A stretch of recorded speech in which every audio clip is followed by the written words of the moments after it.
Hi, friends. Welcome back to Seek the Magic. I'm your host, Erin, and today we are exploring one of the most transformative tools in life, emotional regulation, both as it relates to our own lives, but then also how we think about emotional regulation in the context of parenting. I'm joined by Nicole, my wonderful guest and fellow mom. We connected during Alyssa Nobriega's transformational coaching program, which dives into many things, but one of which is exploring your own emotions, patterns, and inner child. And it so happens that there are moms in the group that decided to create their own mini group and have conversations and start connecting about how having kids and young kids help them explore their own emotional regulation, but then that what we were learning really impacted how we were raising our kids. So we're going to get into it in today's episode and talk about how our own emotional world can open up more presence and connection and magic with our children.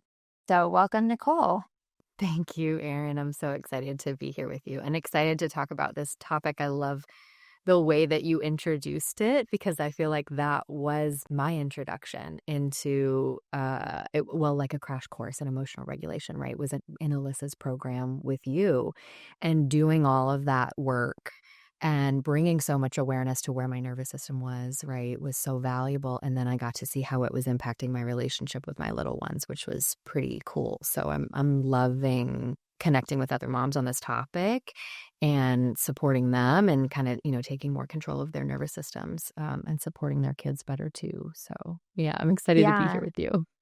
Awesome. Yeah, I feel lucky that, part of me when we were taking this class is like, I wish I learned this in my 20s, but then part of me said, oh, I'm glad I'm learning it now as I'm raising my kids, because it's just bringing a whole new depth and new richness and to everything that we're learning and how we can connect with our kids on it immediately. So true. So true. Yeah. So maybe just to start, maybe Nicole, you can tell us a little bit about yourself, your family, and how many kids you have, and what your life is like now.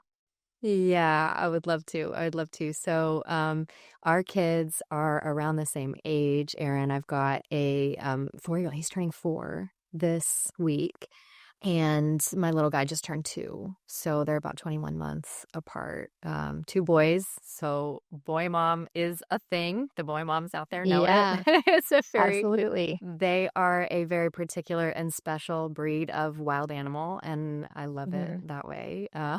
But as I was mentioning a minute ago, they've really been my introduction to emotional regulation and understanding my own nervous system. And even working as a therapist, for years before I had my first son, I understood all of this on paper, I think, and I had worked with families, and I think that's when, polyvagal theory was becoming a big thing, and is very much in the zeitgeist, right? And so I understood a lot of this on paper.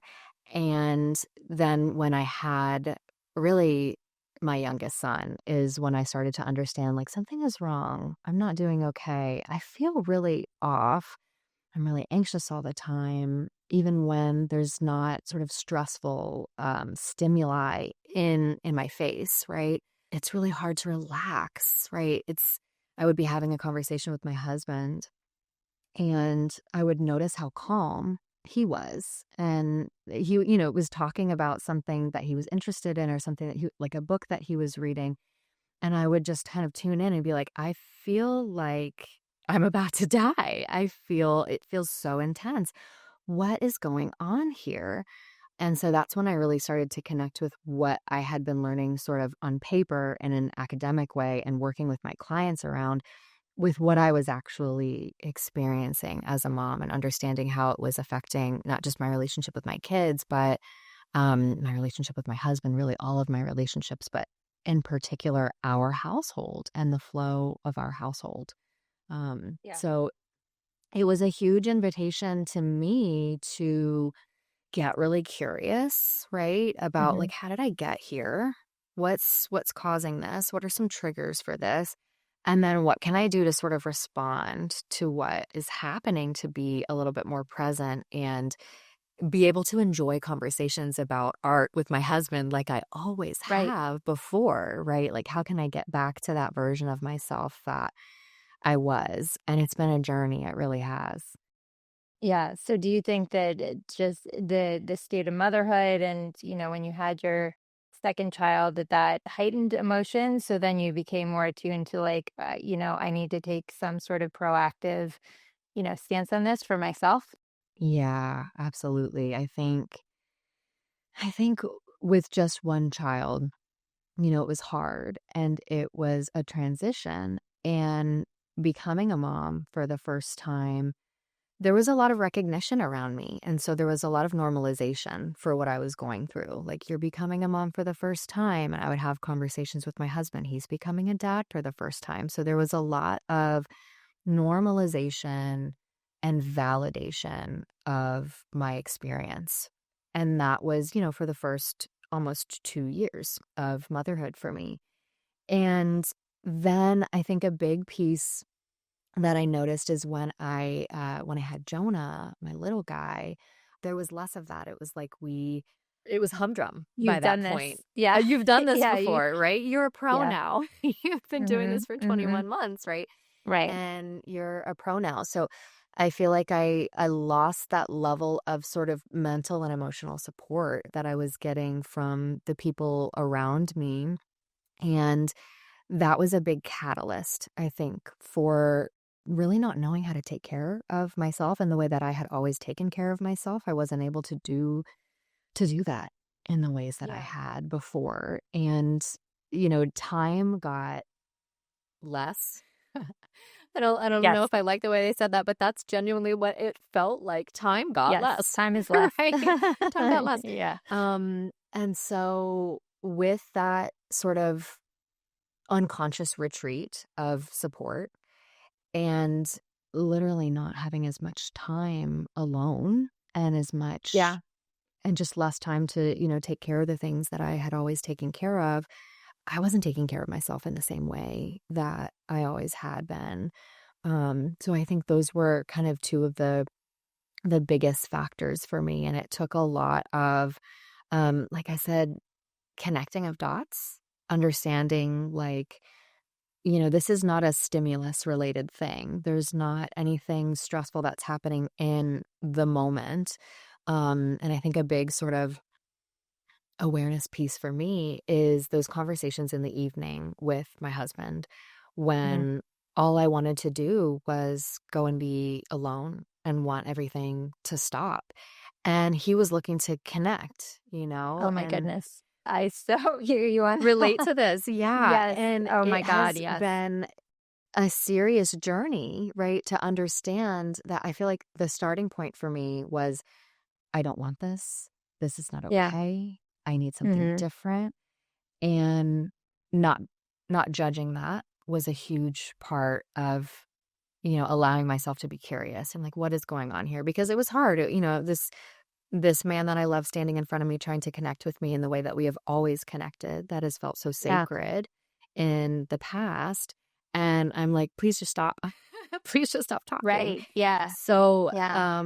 first and foremost, I had to navigate, and I think, this is likely the case for a lot of moms. I had to navigate a lot of emotion and a lot of guilt and even shame and like, what is Yeah. going on here?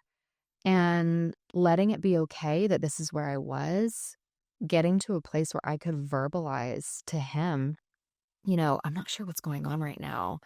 I see what's happening. I love that you're trying to connect with me. And I feel like I need quiet. I feel like I need silence. And luckily, oh, he's fantastic. He's so he's so supportive. I don't know. It's like he was born with this. But it seems like he took a class on like how to be the most supportive human that you can possibly be, because Mhm. he shows up so beautifully in these moments when I'm like, I don't know what the heck is going on. And I need Yeah. support. And I remember him saying, is it okay if I sit here with you or do you want to be alone? And I was like, actually, it is okay if you sit here with me. I would really like Yeah. to for you to be here with me, but I'd like to be quiet. Yeah. And so that was kind of the first steps of this journey and, allowing myself to be where I was. verbalizing it to him, not Mm-hmm. fully understanding what was going on, not fully understanding how to quote unquote fix it, right? Right. What to do about it. And luckily having that support. And over time, I think that became um, more understanding for me of like, this is what I need. This is the form that I need it in. And as I pulled in more tools and more resources, right, to regulate my nervous system on a more regular basis, and as I'm coming back into a state of regulation more often, where I'm not having to sort of be in manual mode and override my dysregulated nervous system, I now see those conversations with him and those moments for connection as like, hey, this is medicine for you too, Right. right? And this was really rich, even though Yeah. you weren't having like the conversations you had before the kids, but this is actually like a deeper level of Yes, connection. Um, exactly.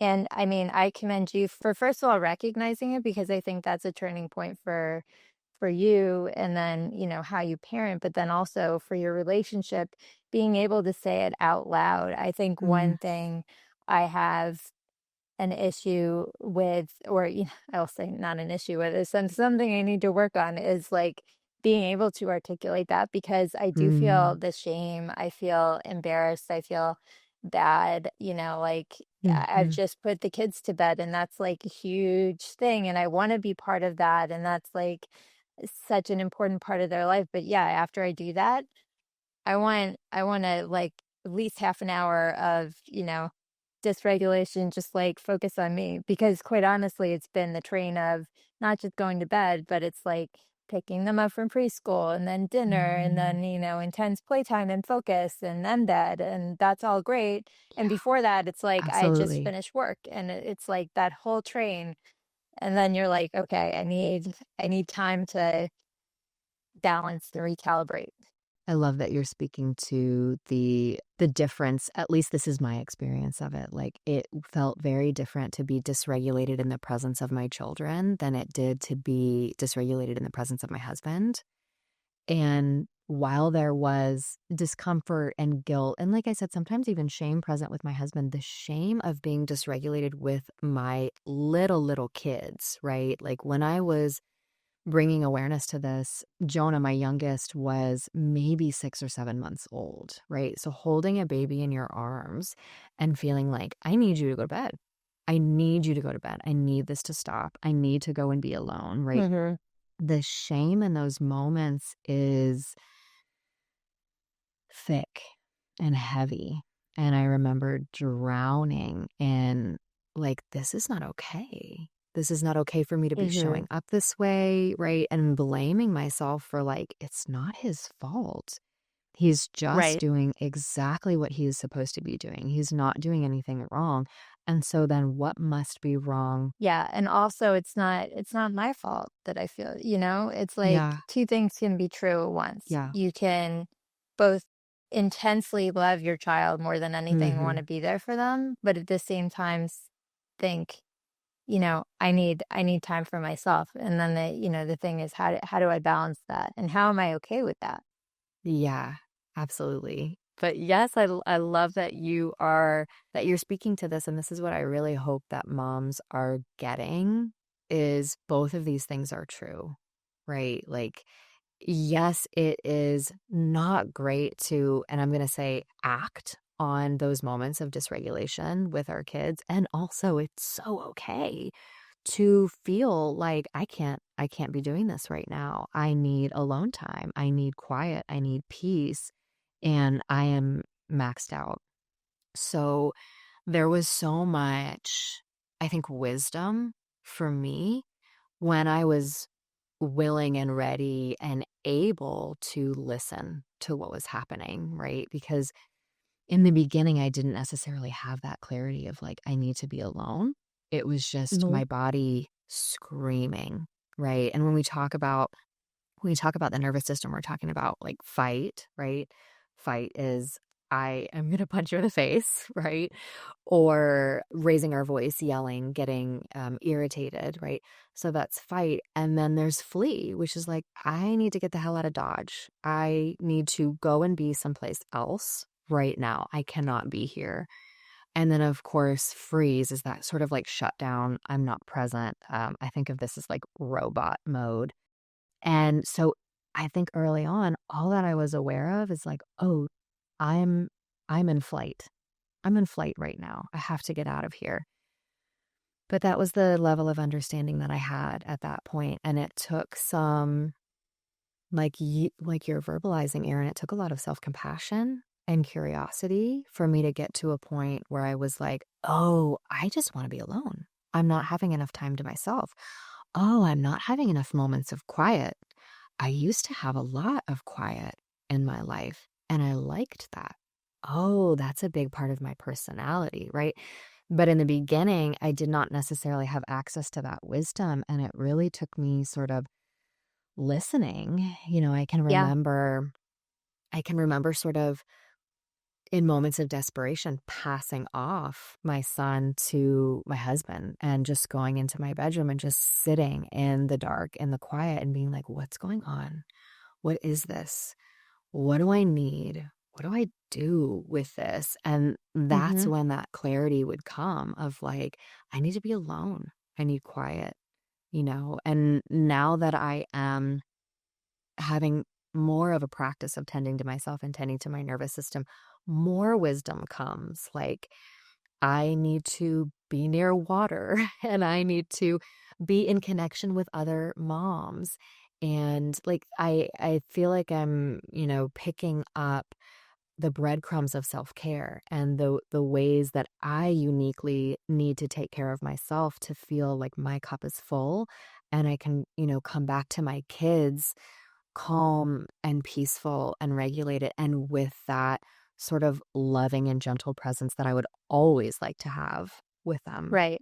Yeah. No, I completely agree with that. And I think, as you said, the first step is the recognition, Mhm. and then having the self-compassion and saying, what do I need for me so I can show up in the best way I can for my kids? Mhm. And also the acknowledgement, we're not going to be the perfect, like, loving moms on the Mhm. inside all the time, but Mhm. how in those spaces of, being human, do we still show up in loving, caring ways for them, whether it's, tools like breath work, or, Mhm. knowing that, okay, I'm with my kids now, but I've reserved time to, like, watch a Netflix show later, or, that sort of thing. So Mm. you can make space, because I think part of it is, when you do have that reaction that's like, okay, I need to be somewhere else right now. That's, your mind's sort of saying, This is what I'm used to. This is the way it was before." And now there's conflict. And so you have to, balance that and sort of adjust and regulate into this new reality that you're living in. Yes, absolutely. I love that you're speaking to this, and it's making me remember moments that I could not pass off my son to my husband or anybody else, moments that I was alone with them and there were meltdowns happening. Mm-hmm. And Mm-hmm. one tool that has really served me so well, and I share this with the parents that I work with, is during those meltdowns when it's super triggering to you and it's dysregulating your nervous system because they are so dysregulated. I have a practice of turning in toward myself and sort of away from my son in that moment. And what that looks like on the outside is not what it sounds like, right? So Mm-hmm. I'm holding him if he'll allow me to hold him. If Mm-hmm. he won't allow me Mm-hmm. to hold him, I'm sitting next to him and I'm not leaving. But that sort of turn inward is me just coming to my own breath, right? And finding where it feels dysregulated in my system. And so just talking about it now, I can feel it like in my arms, all the way down the outsides of my arms is where I feel that sort of like electricity, right? there's sort of a churning in my stomach. And so while he is losing his mind, I am comforting him on the outside to whatever degree I can. And I am turning inward and just breathing and telling myself we're safe. We're okay. He is safe. He's okay. This is okay, right? Him losing it is okay. His emotion is okay. My response to it is okay. It's okay that this is hard. Like literally all of this is okay. And I'm just I'm coaching myself and I'm giving myself that pep talk and really love and nurturing that I am needing in Yeah, that moment. And I think, when I share this with parents that I work with, they're like, is that okay? Like, I feel like I need to turn toward him. He needs me. And what I really, want to share is that your child is benefiting from what you are doing for yourself in that moment, right? that's right. And what we know is that children under the age of 7 do not regulate their own nervous systems. They do not have that ability yet, right? And so if you are putting your energy as a parent into turning toward your child and helping them regulate while your system is dysregulated, it is a waste of your time and energy, your Mm-hmm. very precious time and energy, right? And so this is really the best way that you can support your child in regulating in those moments is turning toward yourself and just creating some safety for them by being present physically, right? And this could be, again, holding them if they'll allow that. Sometimes, so my son, my oldest, went through sort of a phase of tantrums that looked like pick me up, hold me, get the heck away from me. And he would push me away with his arms and legs.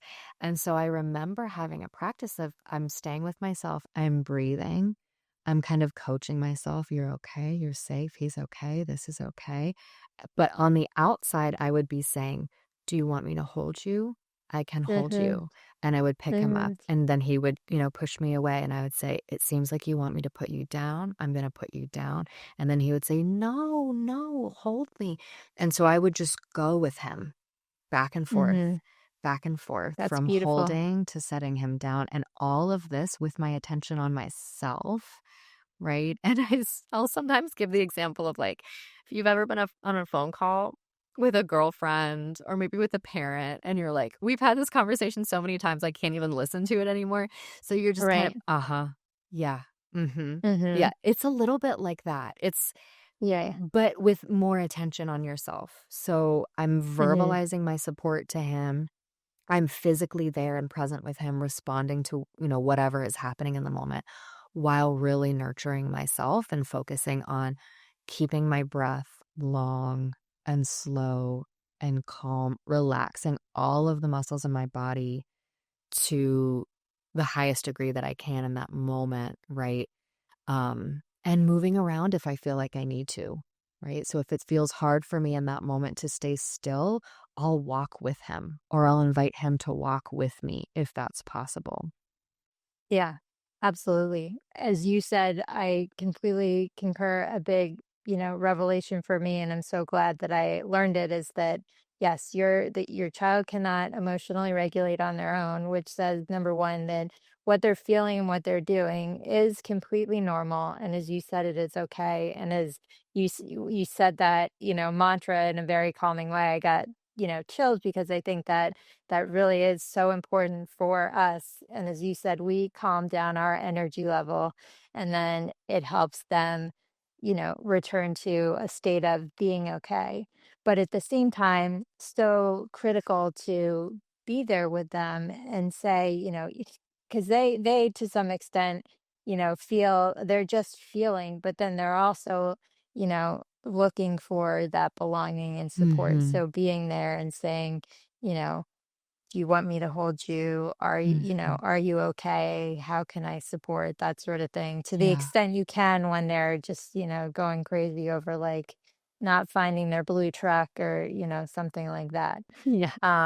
So yeah, I totally hear you on that. And I think those are key tools for us to keep in mind. The mantras, the breathing, Hmm. And I think it's also looking at like, for me, I separate it into my ego analytical mind is like, I should be able to talk to them and calm them down. And like, this is how I expect it to go. And then there's, what we learned with Alyssa and just, exploration of the mind or the mind and the spirit and things like that is that you really have to tune into your body, focus on emotions. And that's the best way to help your child. Absolutely. Yes. And what I have found is that this is where the magic happens in these moments. Like what Hmm. I've experienced as sort of the calm after the storm, Hmm. the calm that is present after I have really turned toward myself and taken care of my own nervous system, and he has attuned to that.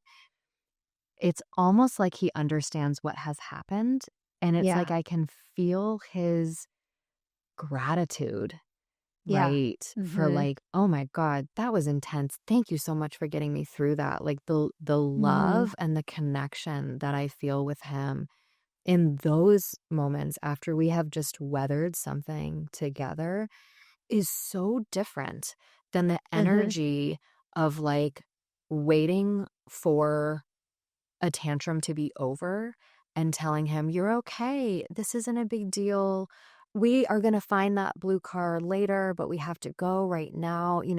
Like, trying to fix it on sort of, an external and superficial level. Even once it passes and even once he's calmed down, I can feel the energy of everything that just happened, and it's like we carry it with us. It's like we continue to walk around with that anxious, dysregulated energy. So once he stops crying and, once we're having a totally different conversation, asking him what he wants for lunch, our nervous systems are still in that very dysregulated place, Right. right? Right. And so it makes it much more challenging, or I should say, much easier to find ourselves back in that state again very soon after recovering because we never really recovered. So I just want to highlight that like that's where the magic is I've experienced these moments of intense love and connection with my boys after these huge tantrums or like arguments over bath time or whatever it is. Then, after that passes and our nervous systems are truly regulated, we are playing in a way that feels like I'm a little kid again. Right. We are laughing in a way that feels like we are absolute soulmates, right? Like the level of love and connection that is there I genuinely did not even understand was possible, right? Right. Until this I last year and agree. a half or so. Like, I did not understand that that was possible. And it is absolute magic.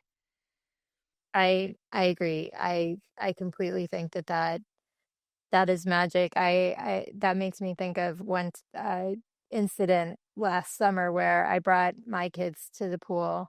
I was one mom, two young kids to the Mm. pool, which is like a crazy thing. And of course, we left, and my son did not want to leave and just had a complete meltdown. Neighborhood pool. Everybody's like, of course, everybody's like, oh, we've been there, but also, screaming child, just like interrupting the serene nature of the pool. Mm. And, we went through it. I was there with him and, sort of, said, what can I do? Let's hold you. Do you want a snack? That sort of thing. We went through the process. And later that night, we were reading. And, at the end of the book, I always say, I love you to infinity and beyond, or, something like that. Sweet. And my son goes, today at the pool, I cried, "I'm sorry." And I was like, "Oh my gosh." And I was like, "It's fine, sweetie. I, absolutely love you and I understand you didn't want to leave and that's completely normal." But it was just like that moment was so touching and, Mm. the connection we had. So, they do remember and they have, some sense of there's emotional dysregulation. They're processing their emotions, but at the same time, they still want to be held, they still want to be loved. And that's so important. And I think one thing that we can learn from the kids, because they almost have to, it's in their biology to process that emotion right then. And as you said, if you don't resolve it yourself, then it's lingering for you, it's lingering for them. And, Mm. as adults, we should be processing our emotions on a regular basis. And if we don't, it's stuck with us. So that's something, wonderful that we can learn from our kids that, obviously we can't necessarily have the tantrums that they can have. Although, maybe in a quiet house, in the middle of the day, yes, I want to scream when, something doesn't go my way, but, Totally. you know, process that emotion. And like our kids having tantrums is a almost daily reminder that we need to process our emotions too. Yes, I love this, and I love what a beautiful story with you and your son and him, circling back to it and verbally circling back to it later that night. I love that, and this is exactly what I'm talking about, like those magical moments where you get to not not repair necessarily, but speak to what happened, right? And let him know, like, that was okay. You did not do anything wrong. That was totally fine. We navigated that as best we could, and I'm never mad when you're upset. You're always allowed to be mad. You're always allowed to be sad. And, sure, we are, depending on the age of your kid, like we're working on finding ways to regulate, right? So with my sons, it's like we can be mad, but we can't hit. We can be mad, Right. but we can't kick, right? Yes. We can kick the couch, right? We Hmm. can kick the floor. We cannot kick our Hmm. brother, right? So kind of finding Right. those tools and talking about our kids being teachers. I in my house now, I mean, a fly on the wall would think I sound like a, pre-K teacher because I speak to them in the way that I have taught them to speak to me because it's helpful for me. So I'll say, Roman, I've asked you a couple of times to come to the table now, and I'm noticing that my temperature is rising. I'm feeling a little frustrated because I want to be listened to, and I really don't like it when I'm not listened to, and I'm noticing that that's Hmm. feeling really frustrating to me. And he takes note and he listens, right, in a way that he would not have if I was like, "Come to the table." I've said it 4 times already, right? So, just verbalizing where I'm at, right? My temperature is rising, I'm feeling kind of frustrated, rather than getting to the point where I was irritated, I was frustrated, I was Hmm. annoyed, and now I'm ready to blow up, right? I'm sort of helping myself keep tabs on where I am while also communicating to him where I am because it involves him. He deserves to understand, right? Because he can sense the energy in the room and he can sense that I'm getting frustrated. He deserves to understand what's happening for me.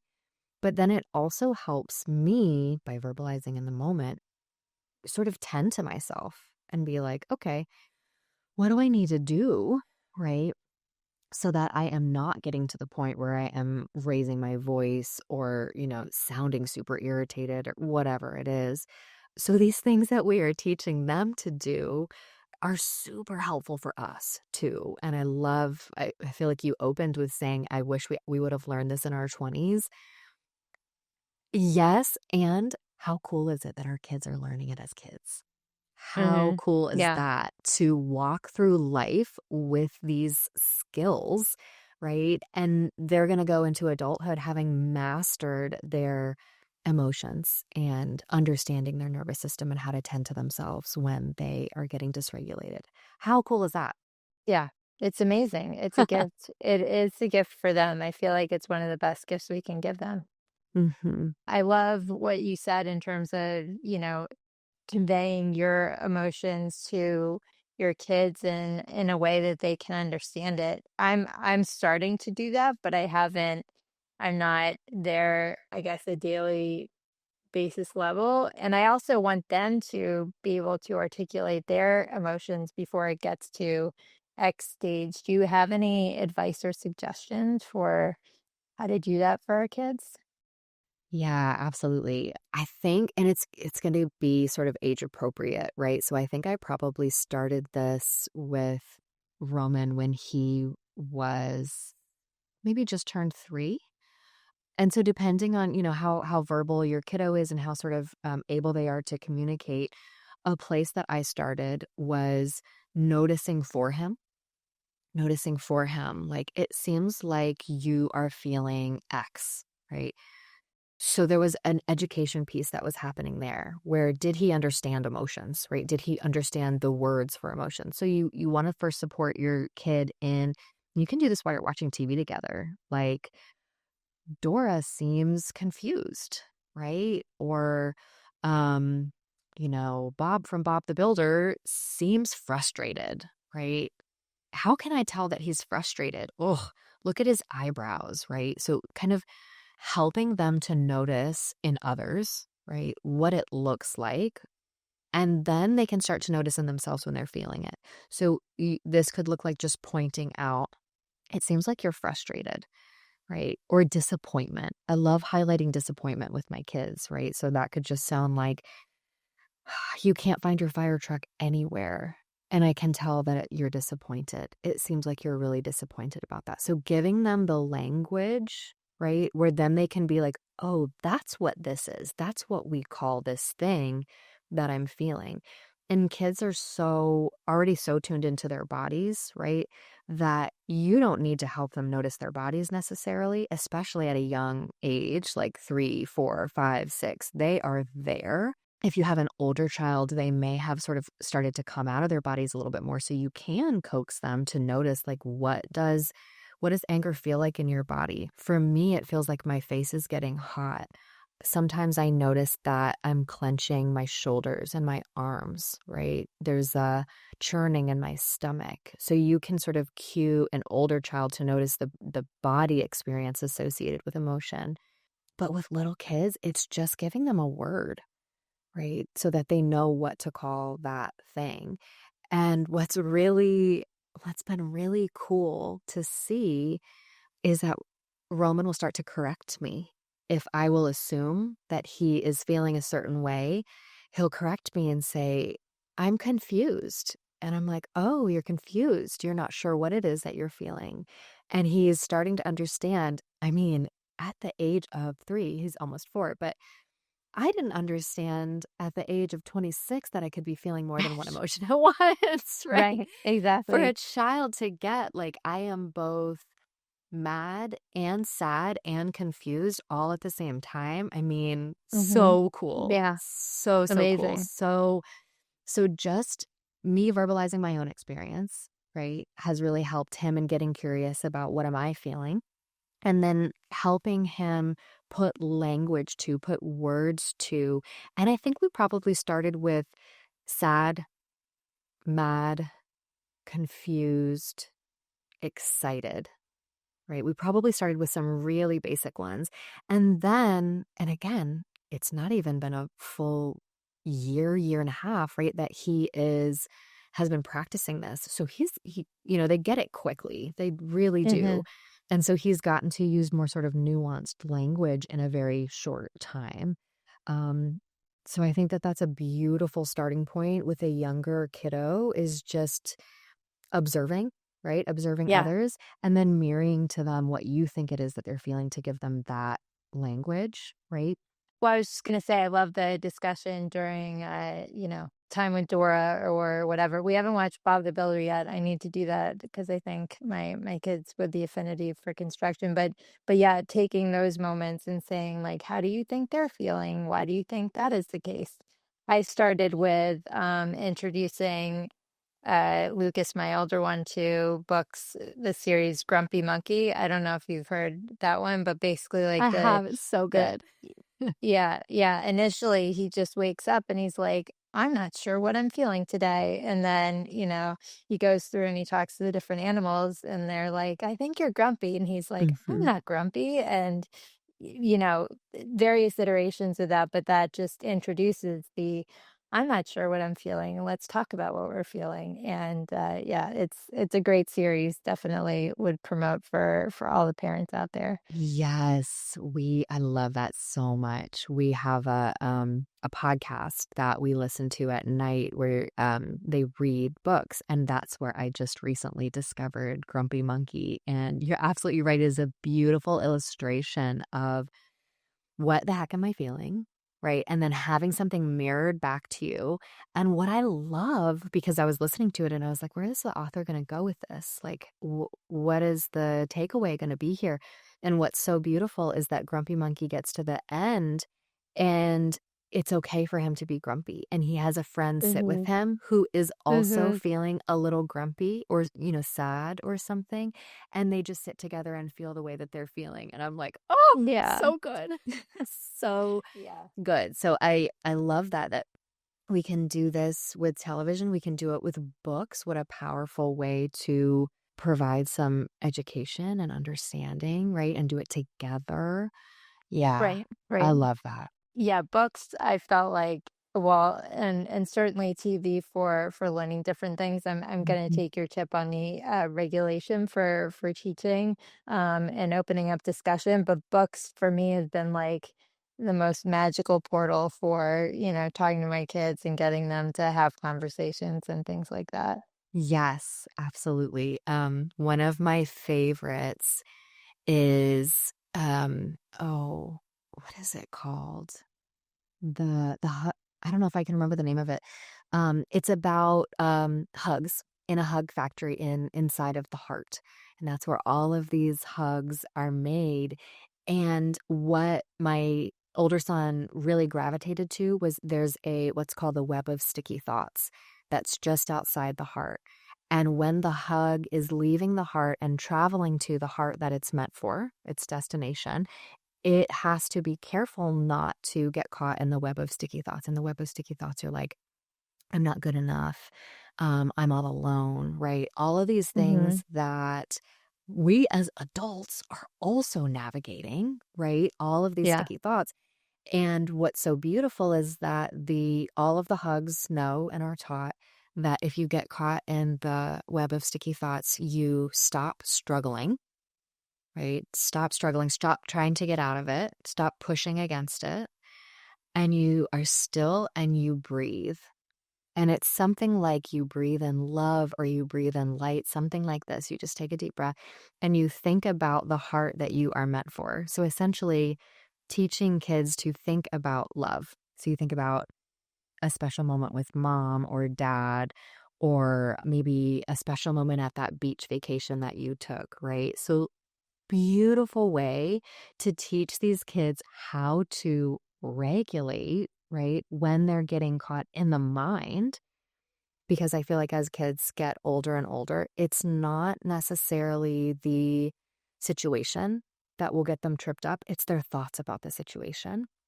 Right. And so I love that illustration of the web of sticky thoughts because you get to notice, how is my mind tripping me up? How is my mind contributing to my dysregulation in this moment? And then it's a reminder to just stop, don't struggle, don't push against it, breathe, and come back to what we know in psychotherapy is like a resource, or just essentially just love, just thinking about a nice memory that makes you feel good. And it is one of his favorite books. Oh my gosh, I need to get that for my kids. It sounds amazing. And it also sounds like literally some, in what we learned, last year, and that was a focus with Alyssa is resource yourself, come back, learn and think about loving moments. And also know that Exactly. you have all these thoughts coming in and you can choose your thoughts and you can choose to not get stuck and Mhm. this is okay.